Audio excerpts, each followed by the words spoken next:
Buenos días, buenas tardes, buenas noches, según el momento que se vea este programa.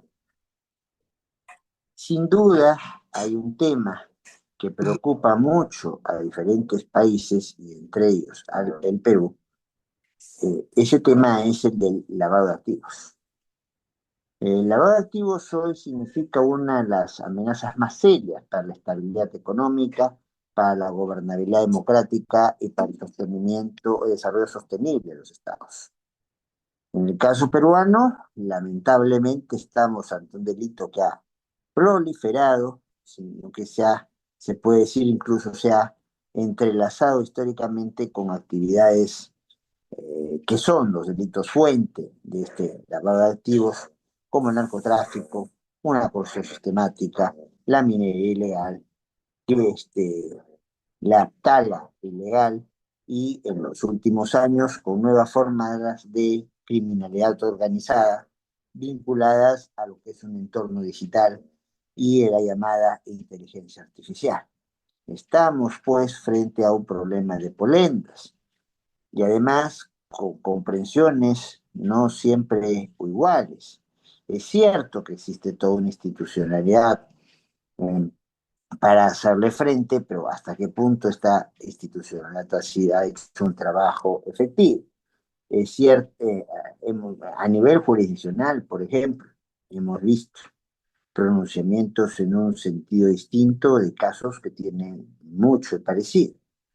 El caso Cócteles, que fue llegado a ver por el Tribunal Constitucional y como repercusión de lo que el Tribunal Constitucional fue declarado nulo en todo lo actuado y que vuelve recién al planteamiento de una acusación, que se le está haciendo un control de acusación, se guía por argumentos distintos que por una también reciente resolución emitida por el Poder Judicial, donde, precisamente hablando de lavados de activos generados por dinero recibido en la campaña a hacer a la presidencia de la República, al expresidente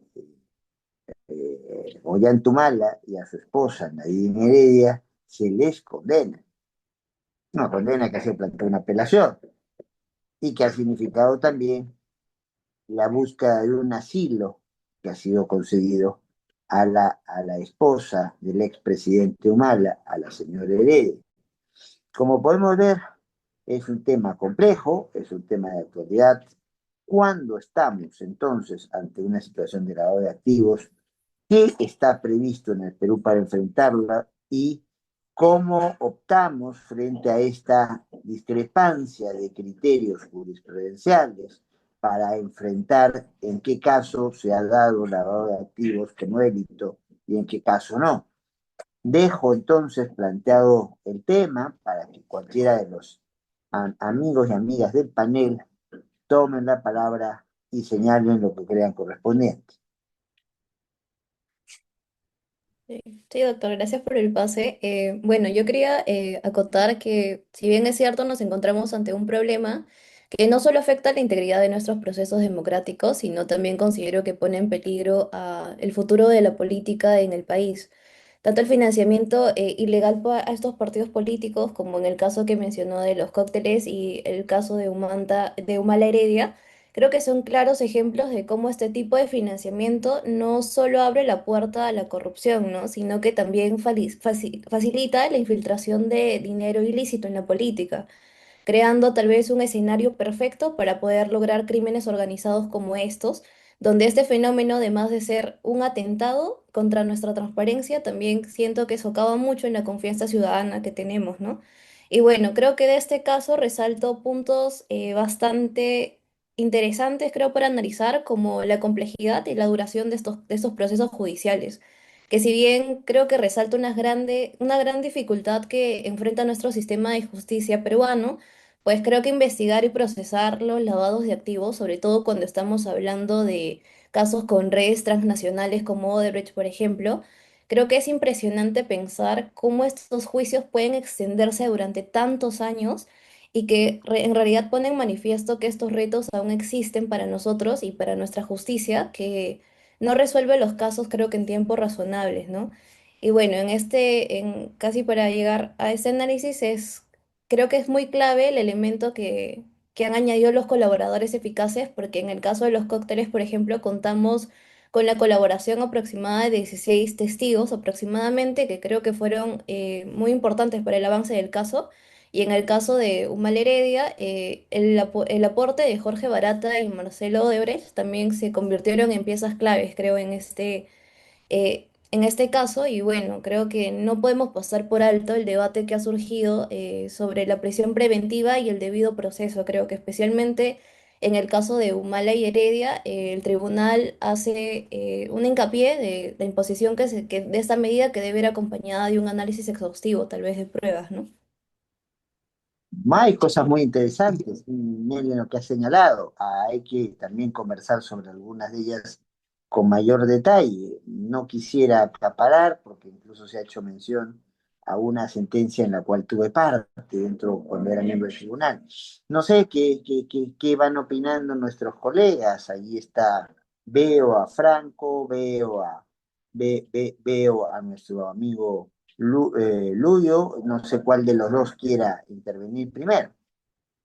Marcelo, Franco, la palabra está para ustedes. Sí, doctor, buenas tardes y buenas tardes con todos. En primer lugar, yo quería decir que me parece inaceptable en el caso de Cócteles que se haya realizado una investigación de cuantiosos años por un delito que no correspondía con el cual se buscaba acusar. Esto es inaceptable por muchísimos motivos, entre los cuales me gustaría resaltar el tema de la congruencia que debe tener el juez al momento de dictar sentencias. Si a ti te imputan un delito, no pueden haber acusaciones sorpresivas en el escrito que presente el fiscal, en este caso José Domingo Pérez. ¿Por qué? Porque el derecho al debido proceso, entre sus muchas facetas, incluye el hecho de que tú tienes derecho a saber por qué es que se te acusa. Y si te dicen que te acusan por un delito A y luego te investigan por un delito B, esto no sería aceptable en el marco de la primacía de un Estado constitucional de derecho, donde las garantías de las personas se respetan. Así también considero interesante el considerar que al momento de que se cometieron los supuestos hechos típicos realizados por tanto la señora Keiko Fujimori como los demás acusados, no estaba tipificado como se encuentra ahora el delito de lavado de activos, por lo que esto dificulta sustantivamente la investigación. Por más que nos pueda parecer poco ético, inmoral o incluso detestable lo que realizaron estas personas, el tema de, como se mencionó, aceptar un Estado constitucional de derecho es respetar las garantías. El principio de legalidad exige que, como límite al jus puniendi del Estado, se plantea que todos los delitos y faltas que se le imputen a una persona deben estar debidamente tipificados. Si no está tipificado, no puede haber pena, por más reprochable que nos parezca socialmente o personalmente, o como dije, moralmente este delito, sería muy peligroso que a la sola moral o la sola discrecionalidad del Estado de qué cosa le parece que es incorrecto, sirviese como la única base para poder sancionar una conducta típica realizada por una persona. Volviendo a lo que planteé al inicio, no considero o considero inaceptable que se hayan gastado por numerosos años recursos del Estado, trabajadores del Estado, que se ha invertido capital, tiempo, tantas cosas para una investigación que no dio la talla por un fiscal que al menos hasta ahora ha demostrado no dar la talla. El juez Zúñiga, me parece que le devolvió aproximadamente o le realizó, tuvieron que realizarse 19 subsanaciones a la acusación inicial. Es decir, que las cosas no se estaban haciendo bien, no se hicieron bien desde un principio, y bueno, lo único que se provocó es que el juicio se anule. ¿Qué implica esto?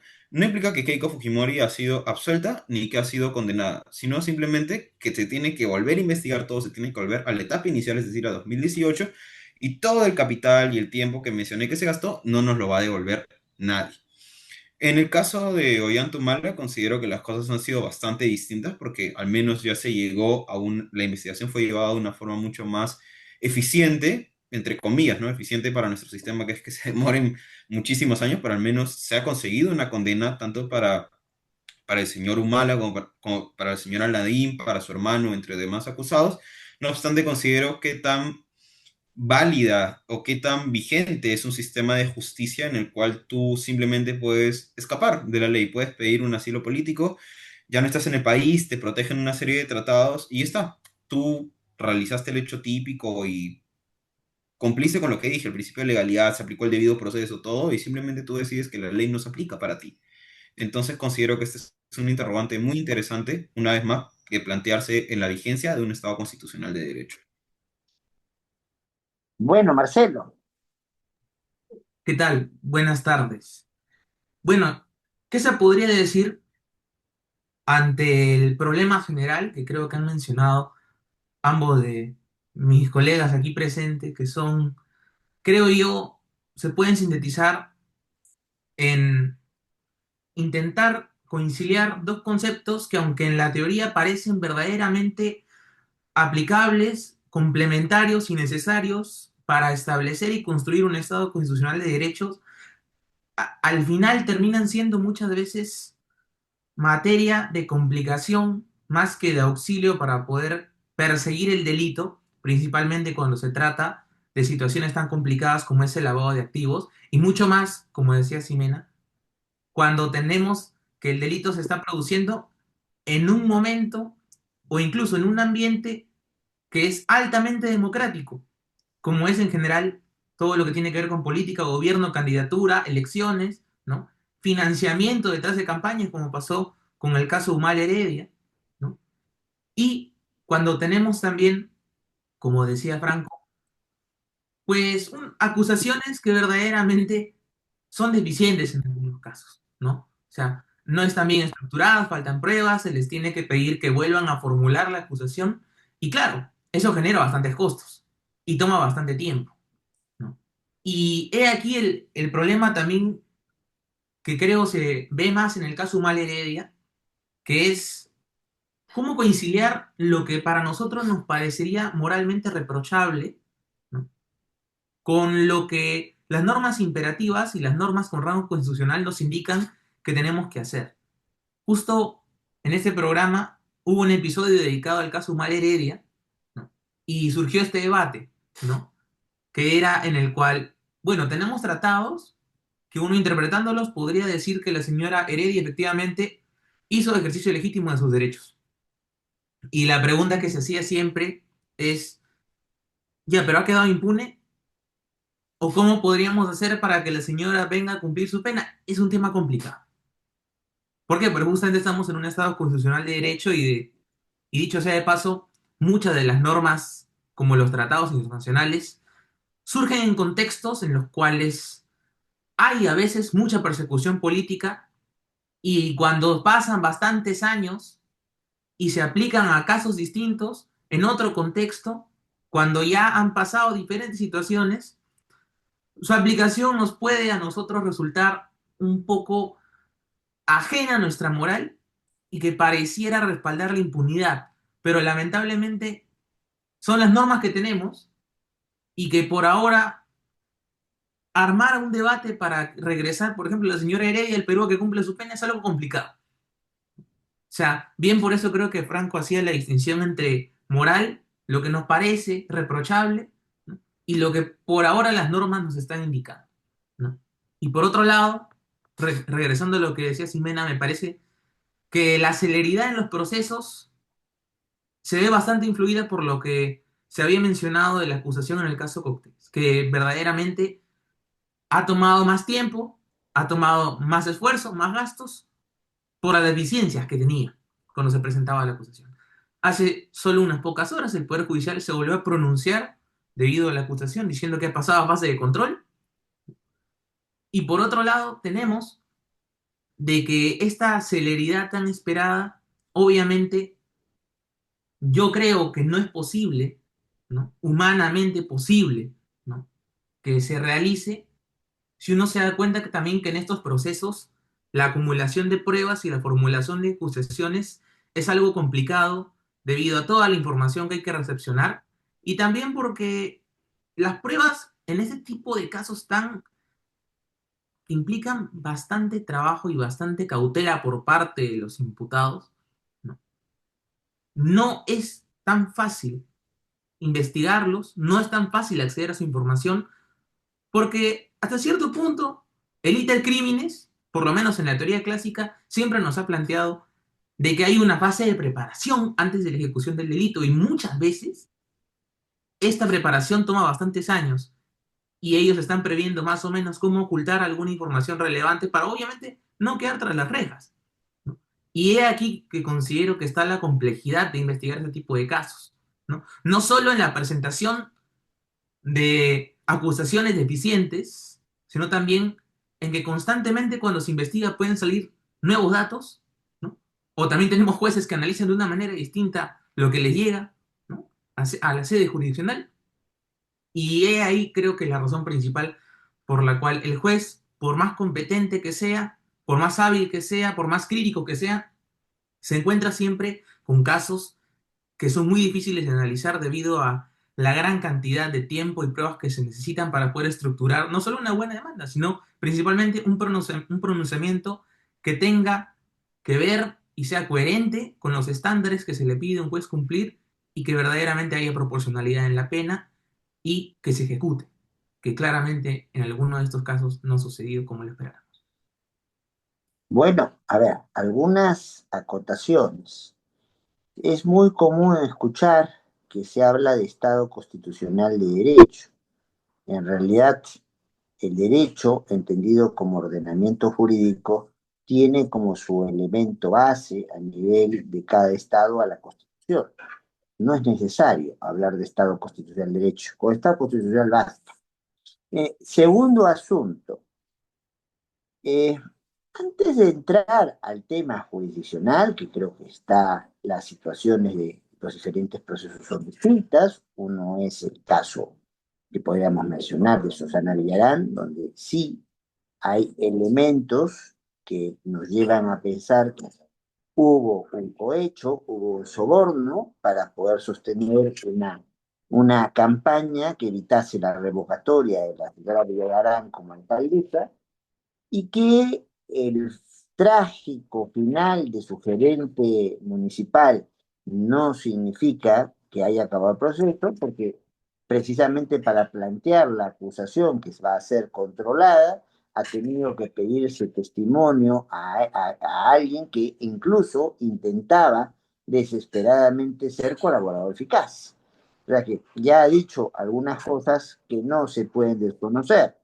Situación es distinta cuando estamos ante aquellos casos donde no estoy en el cargo y recibo dinero para financiar mi campaña, que es donde están más bien los temas de cócteles y el tema Omar Heredia. Y esto hay que decirlo con claridad. El delito de lavado de activos es un delito complejo, es un delito que requiere de un delito fuente, no de un comportamiento que nos parezca repudiable, no de un comportamiento que nos parezca reprochable, sino que sea un comportamiento que ya haya sido considerado como una infracción y esa infracción devenga a su vez en un delito, ¿ya? Y en esa línea está claramente no solamente la normativa interna que habilita la posibilidad de recurrir a procesos constitucionales de la libertad de manera excepcional en tres supuestos, y uno de ellos es el lavado de activos, está también la convención internacional que existe contra la corrupción que el Perú ha suscrito en su momento y alguna sentencia nuestra del Tribunal Constitucional, y con esto no voy a referirme a Humala Heredia, de lo cual hablaré después, alguna sentencia nuestra que detectaba que ciertos comportamientos eran faltas administrativas y por la gravedad de los bienes que afectaban deberían ser considerados delitos. Y eso hay que tenerlo presente porque no todo dinero recibido en campaña es exclusivamente la falta administrativa.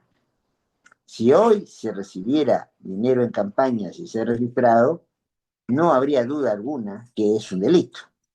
Entonces, el tratamiento hay que tomar en cuenta que si bien el fenómeno no es reciente, y hay un libro sobre la historia de la corrupción de Quirós, que creo que todo el mundo lo ha visto alguna vez, el tratamiento de la figura lavado de activos no es una cosa instaurada hace demasiados años en el Perú y que ha ido teniendo cambios. Ha tratado de ir adaptándose a una lógica que primero ha incluido una dinámica institucional, de ahí, por ejemplo, los estándares internacionales del GAFI, o sea, el Grupo de Acción Financiera Internacional, pero que también se ha encontrado con que el carácter de cómo se ejercen los delitos fuente ha cambiado.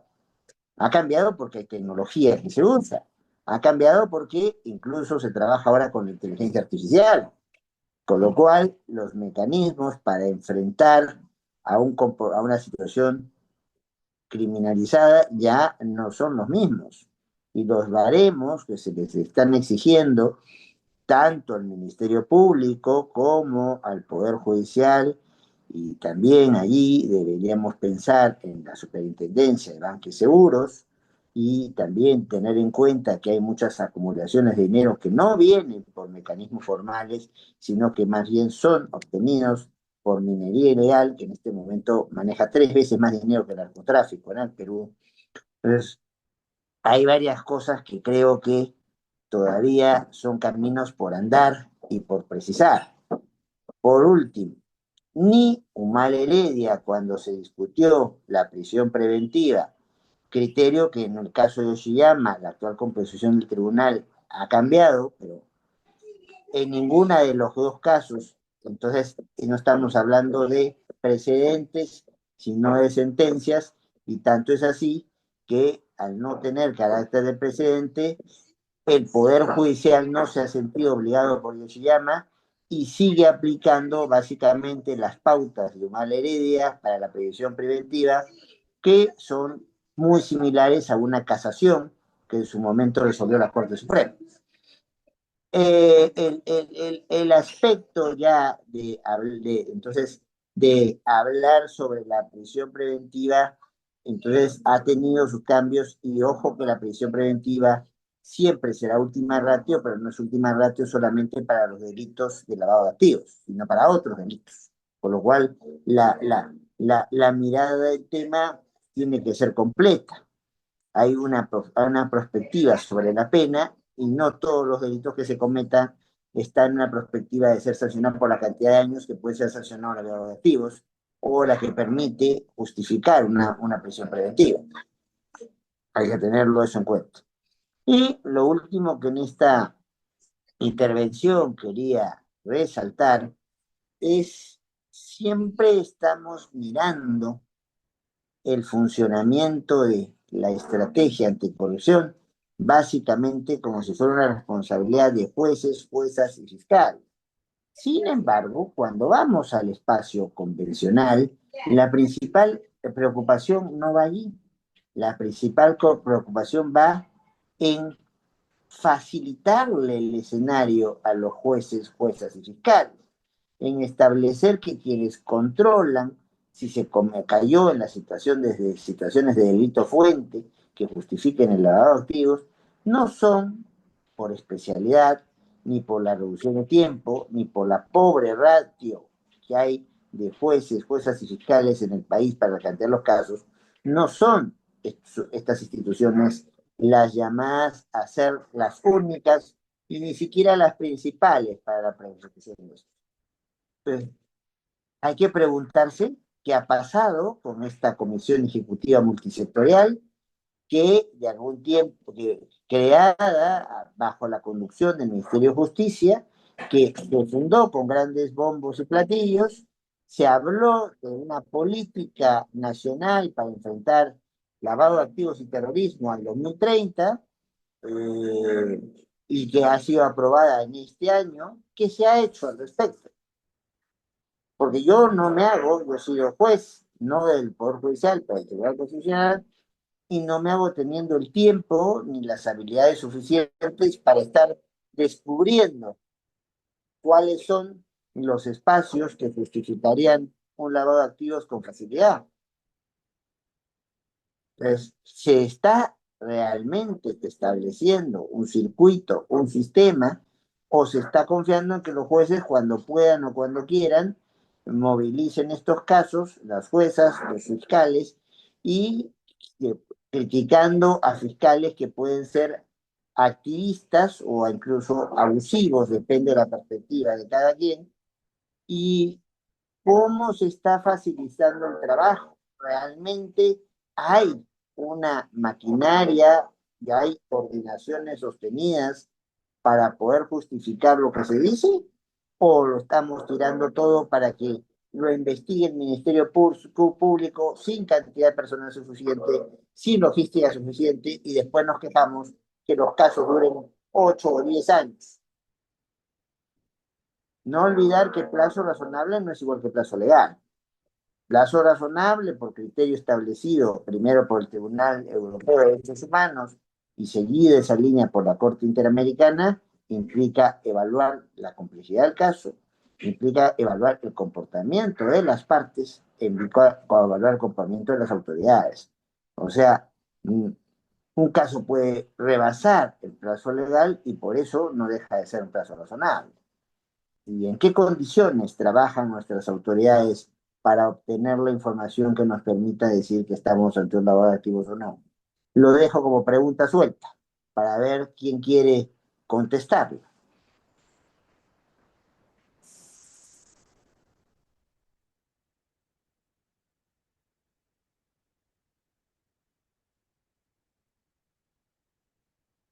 De hecho, hay una contradicción jurisprudencial notoria. No es el mismo razonamiento que lleva el caso Cocteles para declarar nulo todo lo actuado y volver a la etapa de control de acusación que el razonamiento utilizado en el caso Humala Heredia. Son razonamientos distintos. Y para enfocar problemas que en el fondo son muy parecidos. ¿Ah?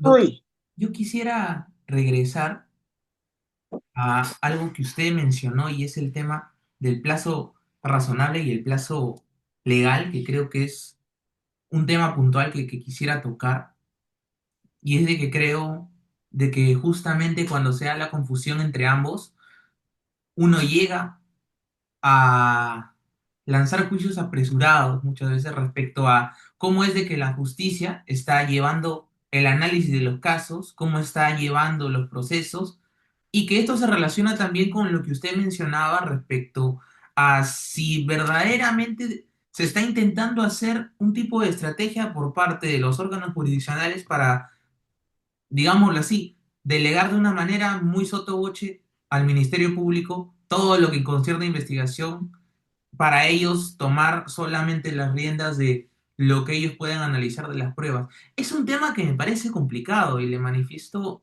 por qué. yo creo que me permites, el modelo acusatorio que tenemos en el Perú apunta a eso.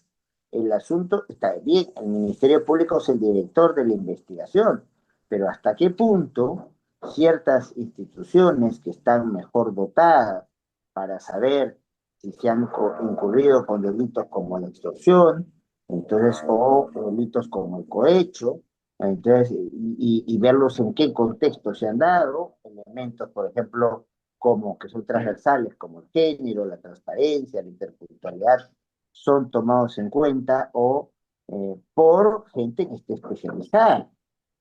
Yo solamente he visto una resolución armando supuestamente un plan en el cual varias instituciones iban a fortalecer la data que tiene que manejar el director de la investigación, que es el Ministerio Público, y eso va a ser procesado con un control de acusación que es el Poder Judicial para finalmente determinar o no si hay la comisión del delito. ¿Y cuánto hemos visto de esa comisión? O sea, ¿cuántas veces se ha reunido? ¿Qué informes se han presentado? Dejar a un grupo, y además con un agravante, en el caso del Ministerio Público, sí tenemos un equipo de jueces, de fiscales, mal que bien, ya dedicados exclusivamente para ciertos casos de corrupción. Esa especialización no la tenemos en jueces, ¿sabes? Ni en jueces, ¿sabes? Es que lo que creo que aquí sucede es que mientras por un lado los, los poderes del Estado, voy a hablar en sentido amplio, ¿no? No voy a decir solamente funciones, ¿no? Si por un lado los poderes del Estado, claro, deberían estar siguiendo el principio de cooperación y tal vez, claro, la función jurisdiccional debería tener también, de cierta manera, una inspiración o una comisión parecida a la que tiene el Ministerio Público para poder analizar de una manera no solo más eficiente, sino también un poco más célere los casos. Yo considero que esto no solamente es un problema centrado en materia procesal cuando tiene que ver con ese tipo de delitos, sino de que creo que es un problema generalizado que se encuentra hoy en el Estado peruano, porque claramente parece de que cada poder del Estado está marchando a su manera, ¿no? Y si de por sí usted bien ha hecho la precisión comparando cómo está organizándose el Ministerio Público para afrontar este tipo de casos y luego cómo está en sede jurisdiccional, donde claramente coincido con usted en ese aspecto que hay justamente una comisión que prácticamente no ha aparecido, brilla por su inactividad, cuando deberían ser justamente ellos los más enfocados en ver en sede jurisdiccional qué se va a decir respecto a delitos tan graves. Entonces, yo creo que aquí el problema es generalizado y aunque sería lo ideal que también haya un grupo determinado dentro de la función jurisdiccional para analizar este tipo de casos, yo creo que eso es algo muy complicado a la fecha, debido a de que no solamente dentro del Ejecutivo, sino también dentro del Poder Judicial, estamos teniendo una grave crisis, no solo de bueno, para más para el Ejecutivo, bueno, mal y mal Ejecutivo, ¿no? Tenemos una crisis ahí de legitimidad, de que la gente no los aprueba, ¿no? Pero yo creo que de por sí en el Poder Judicial lo que tenemos es justamente una situación donde los jueces muchas veces o no están preparados o siento que se dejan guiar demasiado a veces por los formalismos, ¿no?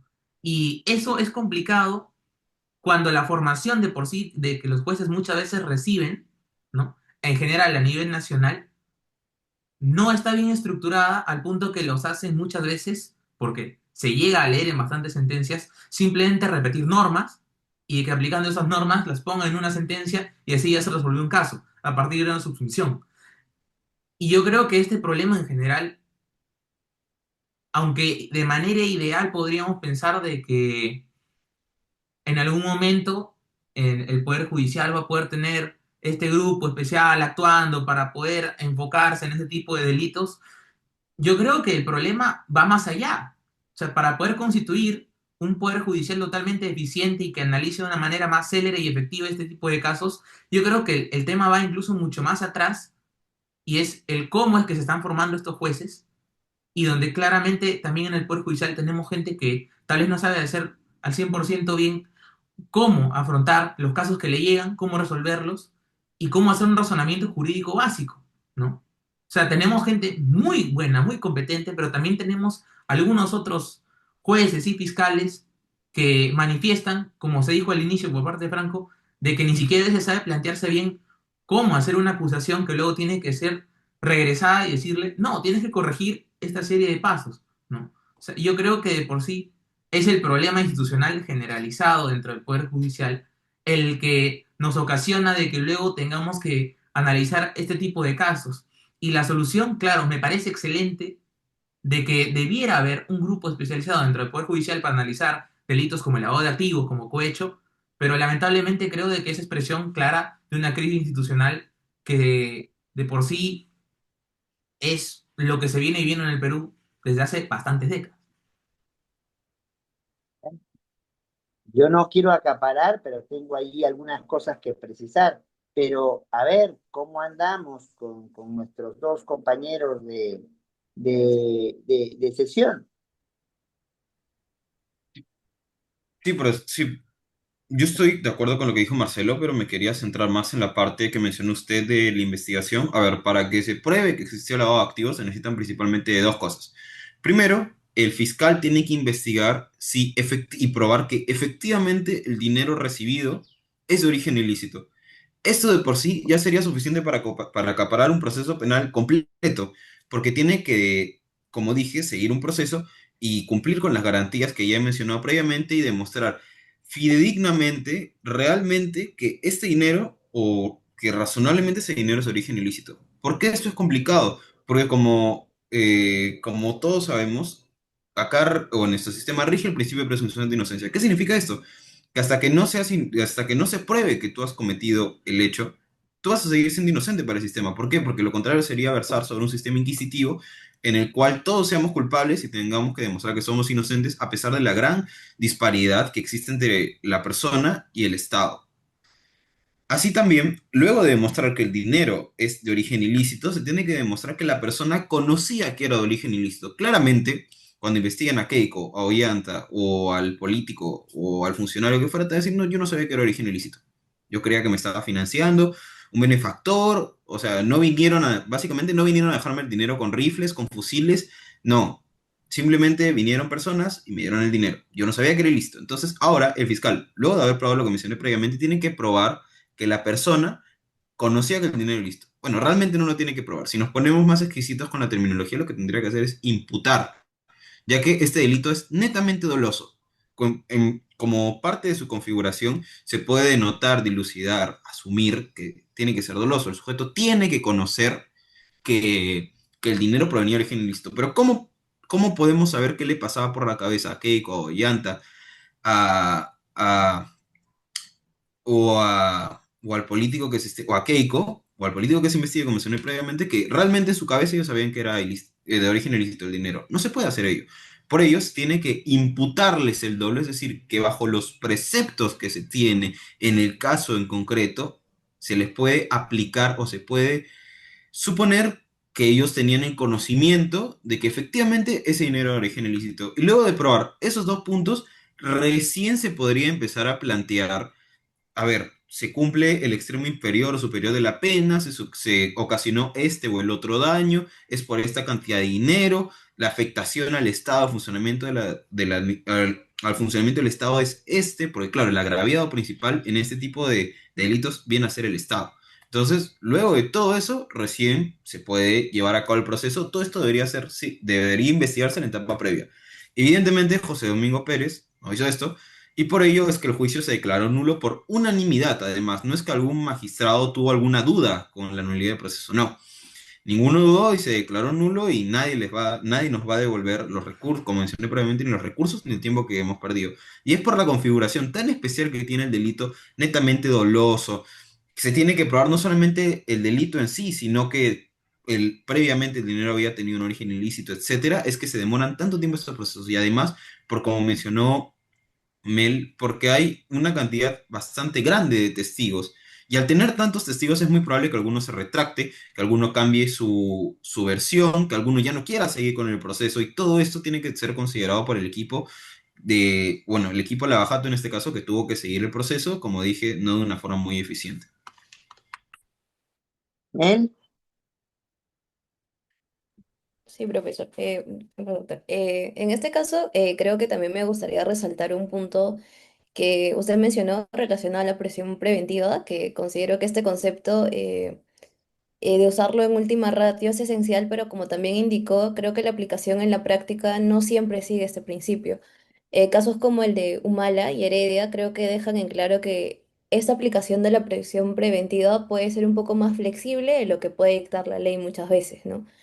Y bueno, también creo que es relevante mencionar la intervención sobre una responsabilidad compartida en la lucha de la corrupción, como también lo mencionaba mi compañero Marcelo.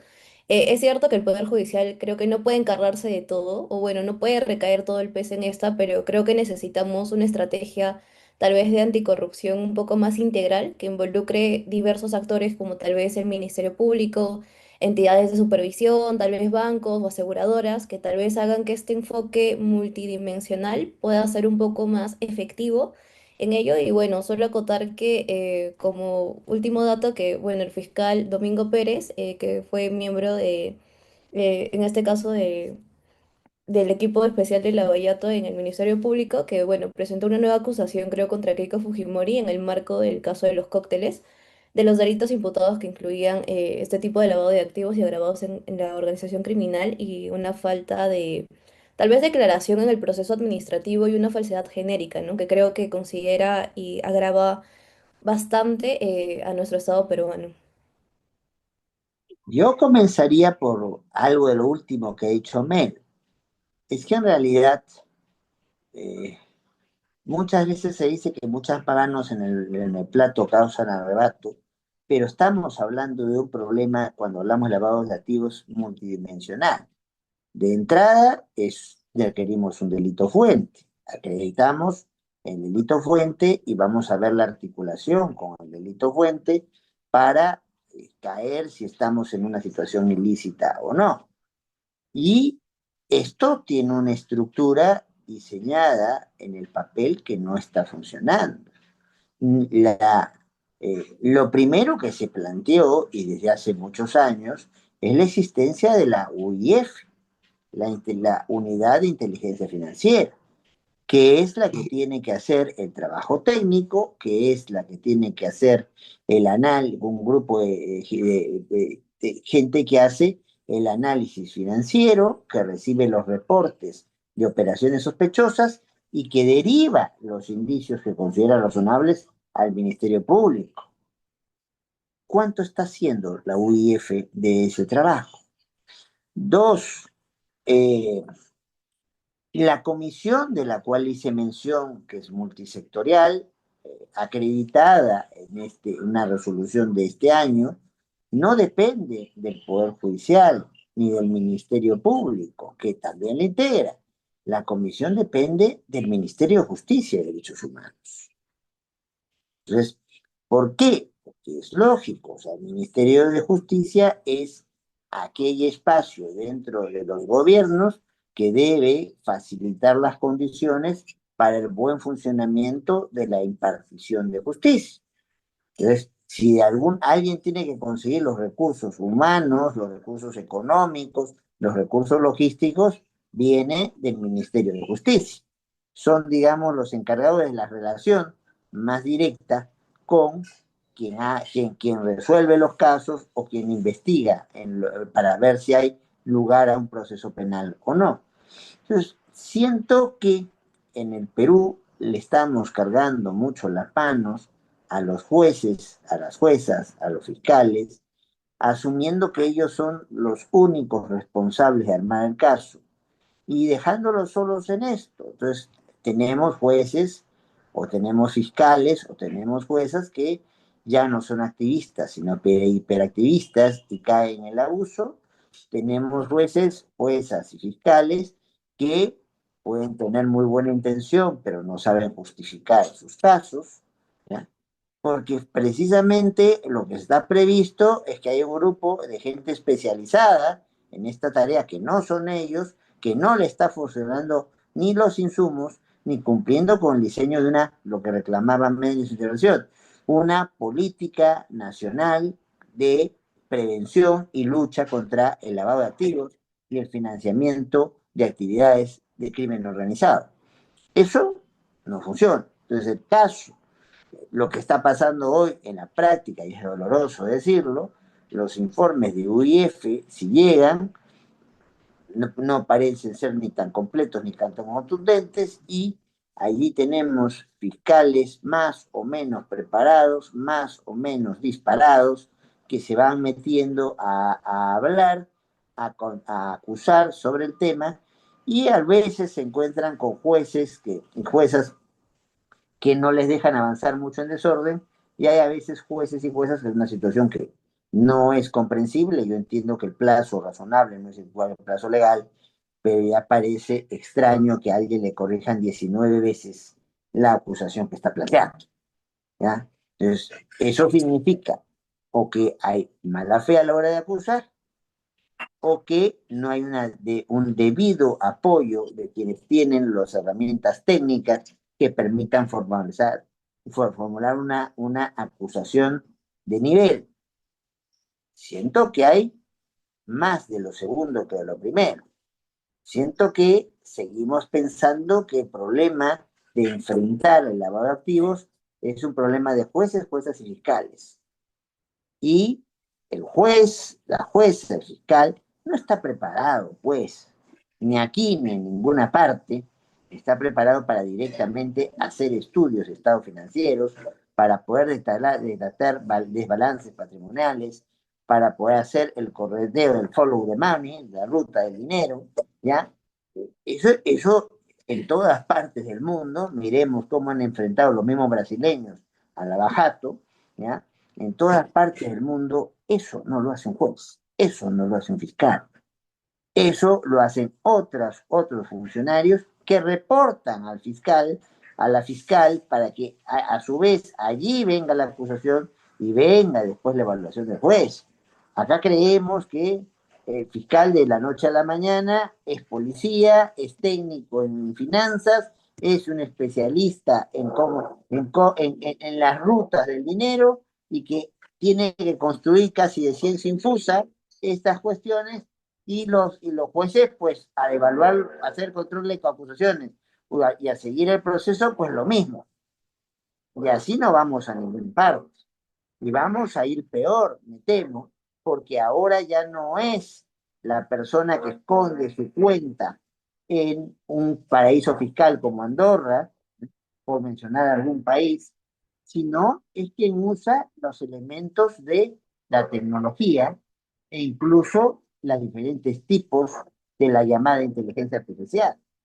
Ante eso, obviamente, si ya nuestros jueces fiscales, estaban indemnes para poder enfrentar la situación, o alguno se disparaba a decir lo que no corresponde, el riesgo se hace muchísimo mayor. Si no entendemos que aquí hay un compromiso de Estado para sostener al Estado y a la sociedad con tranquilidad, pues estamos mal. No hay poder judicial ni ministerio público en el mundo que pueda soportar una sobrecarga como esta. Y lo que se viene es complicado. El próximo año es elecciones presidenciales, elecciones para un Senado, elecciones para diputados, elecciones para un Parlamento andino y poco tiempo después, elecciones para más de 150 gobiernos municipales de carácter provincial y de más de 1000 gobiernos de carácter distrital. La tentación de querer meter dinero que venga al lavado de activos está a la vuelta de la esquina. Van a poder, si seguimos pensando que esto es una cuestión de jueces y juezas, y de fiscales, ¿vamos a poder darnos abasto? Tengo mis muy serias dudas. Bueno, una última ronda, ofrezco la palabra a quien quiera señalar algo más, porque la única dictadura que tenemos que aceptar es la del tiempo. A ver, ¿quién se anima para poder decir algunas ideas finales? Yo quisiera simplemente concluir diciendo de que esto solo me recuerda de que nosotros, por lo menos aquellos que son interesados en el derecho, ante esta crisis tan complicada, que especialmente ahora que se vienen nuevas elecciones, obviamente yo dudo mucho que no vayamos a tener alguna noticia donde se destape algún nuevo escándalo relacionado justamente a ese tipo de, de delitos como lavado de activo o cohecho. Yo considero que justamente para poder combatir esta crisis, que no solamente es durante el proceso democrático, sino también que se da dentro del ejercicio común de las funciones de cada poder del Estado, yo considero que si se quisiera plantear verdaderamente una manera para poder combatir la corrupción, ¿no? Yo creo que deberíamos regresar a entender bien ese principio constitucional de la cooperación entre los órganos del Estado, entre los poderes del Estado, para poder así poco a poco ir armando una estrategia, porque ya no estamos en la época donde simplemente hay que plantear nada más que un documento donde digamos, bueno, un nuevo proyecto de ley para poder combatir el crimen, para poder combatir las extorsiones, sino tenemos que plantear ya una estrategia en todo el sentido militar de la palabra para poder así acercarnos de una manera tal vez un poco más organizada y asimismo más preclara a darse cuenta la realidad nacional en la que se vive para intentar combatir de poco a poco, a largo plazo, ¿no? No en una elección o en un año, esta situación que en el Perú muy pocas veces se le prestó atención, ya creo que hasta nuestros días, donde está pasando factura y está afectando totalmente no solo la política interna de los órganos del Estado, sino también los procesos democráticos. Muy bien, Franco, Nel, ¿alguna cosita más? Sí, yo creo que frente a estos delitos tan sofisticados como los que hemos estado mencionando, como el lavado de activos, creo que no podemos seguir esperando solo que los jueces y fiscales resuelvan todo, tal vez, o bueno, solos, sino tal vez que sea enfrentado por un Estado en conjunto, ¿no? Y bueno, en el fondo creo que para terminar, hablar de justicia, creo que no es solo hablar de leyes, sino también de dignidad, confianza y tal vez una mirada hacia el futuro, porque creo que cuando fortalecemos la justicia, no solo estamos persiguiendo el delito, sino también buscamos defender la democracia y proteger los derechos de todos, ¿no? Muy bien. Franco, ¿querías decir algo? Sí, yo querría concluir diciendo que, como usted mencionó, el futuro parece ciertamente desolador y de cara a ello es necesario que frente a las nuevas tecnologías también se capacite a las nuevas generaciones de jueces y fiscales para poder lidiar con este imperativo avance del delito. No es suficiente la formación clásica que tienen los fiscales y los jueces como se ha demostrado en estos procesos, sino que es necesario que tengan una formación especializada en este tipo de delitos que son tan comunes, pero no solamente que son tan comunes, sino que le generan un daño tan sustantivo y nocivo a la sociedad. Porque al final del día no es solamente el delito que se comete, sino que para que se cometa ese delito tiene que haber el delito fuente que usted mencionaba, que es ya otro hecho ilícito. Entonces, se le genera una externalidad ciertamente negativa a nuestra sociedad. Bueno, el tiempo nos está ganando. Como pueden ver, el tema es un tema importante, es un tema acuciante porque es muy probable que tenga manifestaciones notorias en un futuro muy cercano, pero parece que todavía no se están tomando con claridad las acciones que debieran tomarse, ni que están involucrados todos los actores que debieran estar involucrados. La discusión obviamente no termina aquí.